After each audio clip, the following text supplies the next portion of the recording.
नमस्कार, मैं हूं विमल मोहन। अब खबर जम्मू कश्मीर के सोपोर से, जहां नगरीय निकाय की बैठक में आतंकियों ने अंधाधुंध गोलियां चलाई।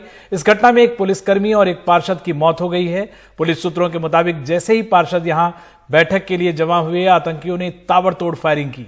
मरने वाले पार्षद का नाम रियाज अहमद है। उनके अलावा एक और पार्षद घायल हुए हैं, जबकि सुरक्षा में बैठक की जगह बाहर के तैनात एक पुलिसकर्मी की भी मौत हो गई है। और पिछले 5 दिनों में कश्मीर में यह दूसरा बड़ा हमला है। गुरुवार को श्रीनगर के बाहरी इलाके में हुए हमले में एक सीआरपीएफ जवान की मौत हो गई थी। नजीर हमारे साथ मौजूद हैं इस पर ज्यादा जानकारी के लिए। नजीर, बताइए पूरा वाकया क्या था और 5 दिन में यह दूसरा मामला सामने आया है इस तरीके का। किसी ने जिम्मेदारी ली है, किसी संगठन ने इसकी? घटना जब घटी तो ये पता चला कि एक जो काउंसलर हैं सोपोर म्युनिसिपल काउंसिल के रियाज अहमद को मारा गया, एक पुलिस वाला मारा गया और एक काउंसलर जख्मी हुआ। लेकिन ये सारी घटना कैसे घटी है इसकी अब हमें जो डिटेल्स मिली है, वो जो डिटेल्स है काफी परेशान कुन है पुलिस के लिए, क्योंकि जिस तरह मिलिटेंट वहां म्युनिसिपल ऑफिस में दाखिल थे, फायरिंग की और उनपे कोई जवाबी कार्रवाई नहीं हुई। 4 पुलिस वाले वहां खड़ा थे, किसी कमरे में बैठे थे और हमारी जो सीनियर पुलिस अधिकारियों से बात हुई, उन्होंने कहा सीधी गफलत जारी हुई है, पुलिस से गफलत हुई, डेरेलिक्शन ऑफ ड्यूटी हुए और एक्शन ली जाएगी। ये सीनियर पुलिस अधिकारी का कहना है कि उनके खिलाफ जो डिपार्टमेंटल जो एक्शन है वो हो जाएगी पुलिस वालों के खिलाफ, क्योंकि अगर मिलिटेंट वहां 2 दाखिल हुए, इनको क्यों किसी ने नहीं रोका और फिर उन्हें अंदर जाके गेट के अंदर जाके न सिर्फ फायरिंग की, काउंसलर को मारा, एक पुलिस वाले को भी मारा और जवाबी फायरिंग नहीं हुई। ये एक चौंकाने वाली बात है। तो एक काउंसलर को मारा गया है, दूसरे को जख्मी किया गया, एक पुलिस वाला भी मारा गया। उनके पास पुलिस का कहना है 4 पुलिस वाले जो गार्ड वहां थे, उनके पास AK-47 राइफल थी, लेकिन जवाबी कार्रवाई नहीं उन्होंने की, इसलिए उन पर एक्शन हो जाएगी। लेकिन उसके साथ ये देखना है कि पिछले 1 हफ्ते में 5 दिनों में ये दूसरी बड़ी घटना है। इससे पहले यहाँ श्रीनगर में कुछ दिन पहले, 5 दिन पहले यहाँ एक अटैक हुआ था लावेपोरा के पास, जिसमें 2 CRPF के लोग मारे गए थे। एक अटैक में वो रोड ओपनिंग पार्टी थी जो श्रीनगर बारामुल्ला हाईवे की जो हिफाजत पे थे, तो उनकी पहले रेकी हुई थी, फिर अटैक किया और ये दूसरा बड़ा अटैक है। कई महीनों से सुरक्षा फोर्सेस जो मिलिटेंटों के खिलाफ उनका अभियान है तेज हो गया और कहीं एक मिलिटेंटों को उन्होंने मारा है। 19 मिलिटेंटों को इन पिछले 30 महीनों में मारा गया है। कहीं एक ने सरेंडर भी कर दिया है। लेकिन इस तरह के हमले साफ दर्शाता है कि मिलिटेंट अभी भी हमले करने की वो उनमें क्षमता है, वो इस तरह से हमले करके भाग निकलने भी कामयाबी, क्योंकि सुरक्षा में एक बड़ी चूक थी, क्योंकि जो वहां पुलिस वाले तैनात है उन्होंने रिटेलिएट नहीं किया, जवाबी कार्रवाई नहीं की। जो मिलिटेंट वहां उन्होंने हमला किया तो मिलिटेंट ये हमला करके भाग निकलने में कामयाब भी हो गए। जी नज़ीर, बेहद शुक्रिया इस पूरी जानकारी के लिए। नज़ीर बता रहे हैं कि सुरक्षा में चूक हुई है और 2 अलग अलग इलाके में, श्रीनगर और सोपोर, जो दोनों में काफ़ी डिस्टेंस है, हफ्ते भर के अंदर 2 घटनाएं हुई हैं और ये सुरक्षा पे ज़रूर वहाँ पे सवाल उठाते हैं। अब बात पश्चिम बंगाल की। पहले चरण की वोटिंग के बाद अब तैयारी दूसरे चरण की वोटिंग के लिए है, लेकिन सियासत भी यहां पर जोरों पर हो रही है। पश्चिम बंगाल में बीजेपी कार्यकर्ता गोपाल मजूमदार की 85 वर्षीय मां शोभा मजूमदार की मौत के बाद सियासत गर्मा गई है। बीजेपी ने सत्तारूढ़ तृणमूल कांग्रेस पर निशाना साधा और बीजेपी ने पिछले महीने आरोप लगाया था कि टीएमसी कार्यकर्ताओं ने घर में घुसकर गोपाल और उनकी मां को पीटा था। की मौत के बाद बीजेपी एक बार फिर टीएमसी पर हमलावर हो गई है। केंद्रीय गृह मंत्री अमित शाह ने ट्वीट कर ममता बनर्जी पर निशाना साधा है। उन्होंने ट्वीट में लिखा है, बंगाल की बेटी शोभा मजूमदार जी के निधन से दुखी हूं, जिन्हें टीएमसी के गुंडों ने बेरहमी से पीटा था। उनके परिवार का दर्द और ये जख्म लंबे समय तक ममता दीदी को परेशान करेगा। बंगाल कल हिंसा से मुक्ति के लिए लड़ेगा। बंगाल हमारी बहनों और माताओं के लिए एक सुरक्षित राज्य की लड़ाई लड़ेगा। जो सरकार माँ माटी मानुष का नारा लगा के 10 साल सरकार में राज किया है, उसी सरकार की उसी पार्टी, उसी सरकार की जो दल पार्टी टीएमसी का हाथों में एक माँ का मौत, माँ का मृत्यु, ये कैसे लोग देखेगा? Her death had nothing to do with the incidence of altercation between her son Gopal and the Trinamool Congress worker. Gopal had been a CPM worker earlier, joined BJP recently. So like all recent convert, he was a little aggressive. पश्चिम बंगाल में नंदीग्राम विधानसभा hot seat बन गया है। इसकी सबसे बड़ी वजह है यहां से ममता बनर्जी की सीधी टक्कर बीजेपी के उम्मीदवार शुभेंदु अधिकारी से है। शुभेंदु अधिकारी कभी ममता बनर्जी के करीबी रहा करते थे, टीएमसी के बड़े नेता हुआ करते थे, लेकिन अब वो दीदी को टक्कर दे रहे हैं इसी सीट से। नंदीग्राम में दोनों पार्टियां पूरा जोर भी इस वजह से लगा रही हैं क्योंकि ये हॉट सीट अब बन गई है। और आज ममता बनर्जी ने यहां पर एक बार फिर से रोड शो किया। वो व्हील चेयर पर बैठकर रोड शो करने के लिए पहुंची और नंदीग्राम में उन्होंने रेपाड़ा खुदीराम मोड़ से लेकर ठाकुर चौक तक ये 8 किलोमीटर लंबा सफर जो है वो तय किया। इस दौरान वो व्हीलचेयर पर बैठकर लोगों का अभिवादन करती रहीं। इसके बाद ममता बनर्जी ने एक बड़ी रैली भी की।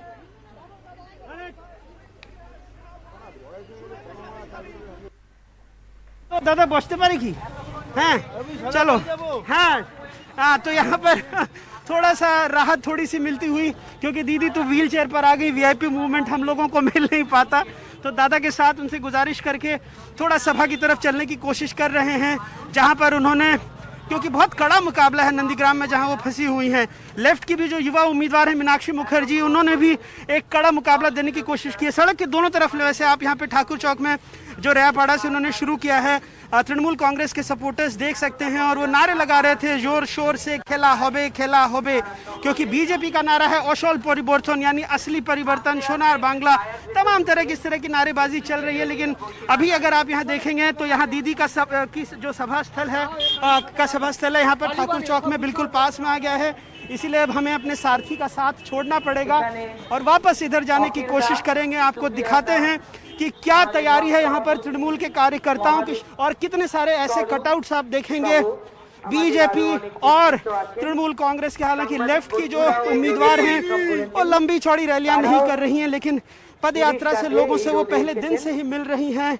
उनके पास कोई काफिला नहीं है, कोई हेलीकॉप्टर नहीं है, लेकिन फिर भी वो लंबे लंबे सफर तय करती हैं। लेकिन चूंकि वर्तमान मुख्यमंत्री हैं, व्हील चेयर पर सभाएं कर रही हैं, लेकिन आप सोचिए कि शायद ही कहीं मुझे जहन में आता है कि किसी वर्तमान मुख्यमंत्री को अपनी सीट के लिए 8-10 दिनों की कैंपेनिंग करनी पड़ी हो। यहाँ पर आप देख सकते हैं कि ममता बनर्जी स्टेज पर आ चुकी हैं और यहाँ जो सारे मीडिया कर्मियों का जमावड़ा है उनके जरिए हम आपको दिखाने की कोशिश करेंगे। सुरक्षा कर्मी यहाँ पर जांच कर रहे हैं। यहाँ से आपको दिखाने की कोशिश करते हैं कि ममता बनर्जी जब स्टेज पर आई हैं और यहाँ जो लोगों की भीड़ है, अपार भीड़ है लोगों की, और ममता बनर्जी यहाँ पर अपने व्हील चेयर पर बैठकर जनसभा को संबोधित करने वाली है। यहाँ ठाकुर चौक में यहाँ मेरे कैमरा पर्सन रिजवान खान आपको दिखा रहे होंगे उनकी सीधी तस्वीरें। कई चुनाव मैंने विधानसभा के बंगाल में कवर किए हैं, लेकिन बीजेपी की मौजूदगी इस तरह से, या ये भी हो सकता है कि शुरुआती 2 चरण जो अधिकारी बंधु हैं उनके वर्चस्व वाला है, तो इस वजह से भी यहाँ पर, चूंकि कभी झंडे बैनर कम दिखते थे, इस बार उसकी तो तादाद बहुत ज्यादा है ही। साथ ही साथ जो पोलिंग एजेंट्स है, कई बार हमने देखा है कि वो बहुत अहम योगदान देते हैं, तो बीजेपी का कोई ऐसा काडर या बीजेपी के कार्यकर्ता नजर नहीं आते थे। कम से कम पहले चरण में हर जगह पर बीजेपी के बूथ में पोलिंग एजेंट्स बाहर दिखे हैं अपने मतदाताओं की मदद करते हुए, तो कहीं ना कहीं संगठन तो खड़ा हुआ है। यहाँ की अगर सीट की बात करें तो वैसे ही अधिकारी बंधुओं का वर्चस्व रहा है और 30% जो मुस्लिम वोटर्स हैं, अगर ममता बनर्जी उन पर भी भरोसा करती हैं तो आईएसएफ यानी संयुक्त मोर्चा के जो कैंडिडेट हैं मीनाक्षी मुखर्जी जी की कांग्रेस और तमाम ताकतें उनके पीछे भी लगी हुई हैं, तो अगर वो वोट कटते हैं तो वो कहीं मुश्किल में आ भी सकती हैं। और शुभेंदु अधिकारी, जैसा मैंने पहले भी कहा, आपने देखा होगा कि दोनों दल ध्रुवीकरण की कोशिश में जुटे हुए हैं। बार बार ममता बनर्जी भी चंडी पाठ जो मंत्रोच्चार अपने मंच से करती रही हैं, भजन गाती रही हैं, और शुभेंदु अधिकारी हर मोर्चे पर उन्हें ये बताते रहे हैं बेगम ममता करके संबोधित करते रहे। तो कहीं ना कहीं मुझे ऐसा लगता है कि अपने जीवन के बहुत कड़े मुकाबले में नंदीग्राम में ममता बनर्जी जो वर्तमान मुख्यमंत्री उनको यहाँ जूझना पड़ेगा।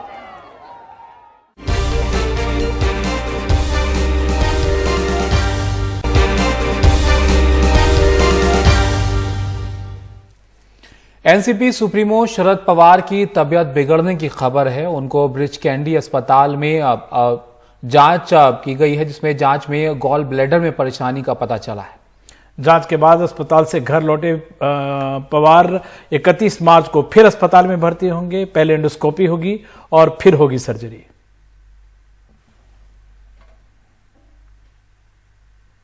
राष्ट्रवादी कांग्रेस पार्टी के राष्ट्रीय अध्यक्ष आदरणीय पवार साहब को एब्डोमेन में तकलीफ के कारण ब्रीच कैंडी अस्पताल ले जाया गया। वहां सारी जांच की गई। उन्हें गॉल ब्लैडर में स्टोन की तकलीफ है। ब्लड थिनर की गोली पर होने के कारण डॉक्टर ने एडवाइस दिया है कि 2 दिन तक वो सारी दवाएं बंद की जाए। 31 तारीख को उन्हें ब्रीच कैंडी अस्पताल में एडमिट किया जाएगा। एंडोस्कोपी के बाद उनकी सर्जरी होगी। क्या महाराष्ट्र में शिवसेना और एनसीपी का गठबंधन खतरे में है?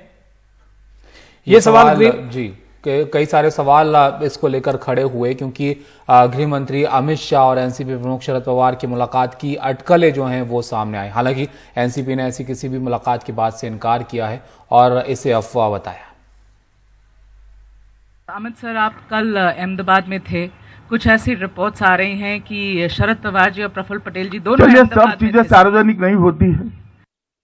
शरद पवार के अहमदाबाद में खुफिया मुलाकात के बारे में कुछ भी कहने से साफ इनकार करके अमित शाह ने इस अफवाह को सियासी हलकों में और हवा दे दी।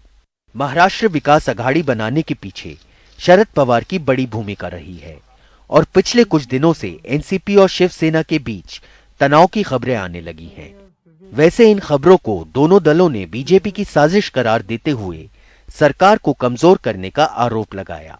एनसीपी ने इस बात से इनकार किया कि अमित शाह के साथ कोई बैठक भी हुई थी। गुजरात के एक अखबार भास्कर में जिस तरह से खबर छापी गई कि पवार साहब प्रफुल्ल पटेल अमित शाह से मिले, हमें लगता है 2 दिन से ट्विटर पे अफवाहें फैलाई जा रही थी। ये मात्र अफवाह है, इस तरह की कोई भी मुलाकात नहीं हुई। उधर इतवार को अनिल देशमुख के खिलाफ शिवसेना के अखबार सामना का रुख और कड़ा दिखा। शिवसेना के सांसद और पार्टी प्रवक्ता संजय राउत ने लिखा कि देशमुख को इत्तेफाक से गृह मंत्री का पद मिल गया। जयंत पाटिल और दिलीप वालसे पाटिल के इनकार करने के बाद शरद पवार ने ये पद देशमुख को सौंपा। कोई भी संदेहास्पद लोगों के नजदीक रहकर महाराष्ट्र के गृह मंत्री के तौर पर काम नहीं कर सकता। अगर सचिन वाजे जैसा जूनियर ऑफिसर मुंबई पुलिस आयुक्त के दफ्तर से उगाही का रैकेट चला रहा था तो गृह मंत्री को इस बात की जानकारी क्यों नहीं थी? अनिल देशमुख जी 5 बार विधायक चुने गए। 18 साल वो राज्य मंत्री और मंत्री पद पे रहे और पवार साहब ने सोच समझ के उन्हें जिम्मेदारी दी। वो एक्सीडेंटल गृह मंत्री नहीं है। इस बीच अनिल देशमुख का कहना है कि उन पर पूर्व पुलिस आयुक्त परमबीर सिंह ने जो आरोप लगाए हैं उनकी जांच एक रिटायर्ड जज से करवाई जाएगी। माननीय मुख्यमंत्री महोदय ने और राज्य शासन ने इस आरोपों की जांच रिटायर्ड हाईकोर्ट जज के द्वारा करने का निर्णय लिया है। महाराष्ट्र विकास अघाड़ी के सहयोगी दल आने वाले हफ्तों में बैठकर बेहतर तालमेल की कोशिश करेंगे ताकि सरकार पर कोई आंच न आए। दिल्ली में राजीव रंजन के साथ मुंबई से सौरभ गुप्ता की रिपोर्ट, एनडीटीवी इंडिया।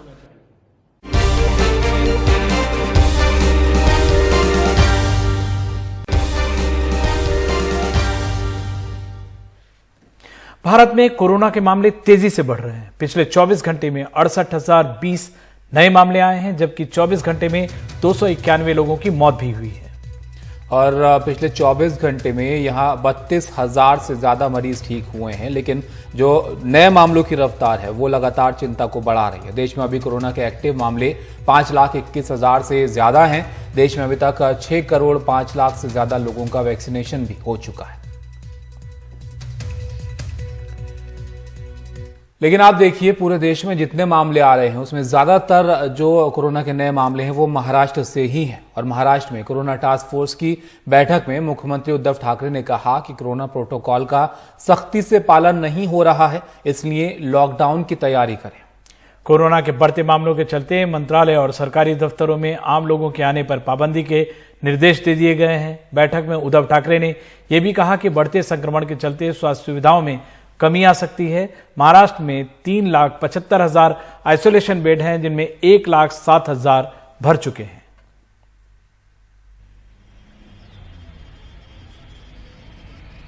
ठाकरे जो मुख्यमंत्री है उद्धव ठाकरे, उन्होंने अभी एक इमरजेंसी मीटिंग ली थी जहां पे प्रशासन को कहा गया है कि लॉकडाउन की तैयारियां पूरी करे। लॉकडाउन के एसओपी जो गाइडलाइंस रहेंगे उनको बनाने के लिए प्रशासन को आदेश दिया है। तो ये तो तय है कि जैसे मामले बढ़ रहे हैं और इतने समय से अगर प्रशासन जो लोगों को अपील कर रहे थे कि आप मास्क पहनिए, कोविड प्रोटोकॉल्स को फॉलो कीजिए, तो कहीं ना कहीं वो कोविड प्रोटोकॉल्स फॉलो होते नहीं दिख रहे हैं और इसीलिए अब ये जो आखिरी स्टेप है लॉकडाउन की वो लेने पे शायद प्रशासन अब मजबूर हो गया है, क्योंकि प्रशासन का कहना है कि अभी भी जो प्राइवेट ऑफिसर्स को कहा गया है कि सिर्फ 50% पे अपना स्टाफ बुलाए, वो प्राइवेट ऑफिसर्स भी फॉलो नहीं कर रहे हैं। मार्केट प्लेस हो या पब्लिक प्लेसेस हो, वहाँ पे अभी भी भीड़ उतनी ही आ रही है। तो नाइट कर्फ्यू तो हालांकि लगा दिया गया है महाराष्ट्र में कल से ही 8 बजे रात को लेके 7 बजे सुबह तक पूरा नाइट कर्फ्यू है और तब इवन रेस्टोरेंट्स और जो भी अपने मॉल्स और होंगे, ऑडिटोरियम्स रहेंगे, वो सब बंद रहेंगे। शादियों के लिए भी प्रशासन का कहना है कि शादियों के लिए भी जो उन्होंने गाइडलाइंस निकाली थी कि लोग कम आए, 50 से ज़्यादा लोग नहीं होने चाहिए, वो भी फॉलो होता नहीं दिख रहा है।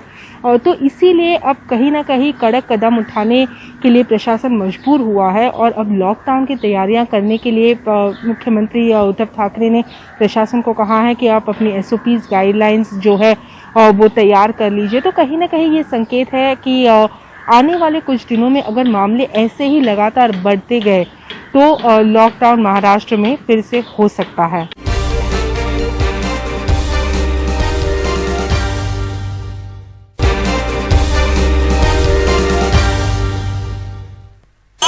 अजबे शहर नवे रंगा बनारस, अजबे शहर नवे रंगा, अजबे शहर नवे रंगा बनारस, अजबे शहर नवे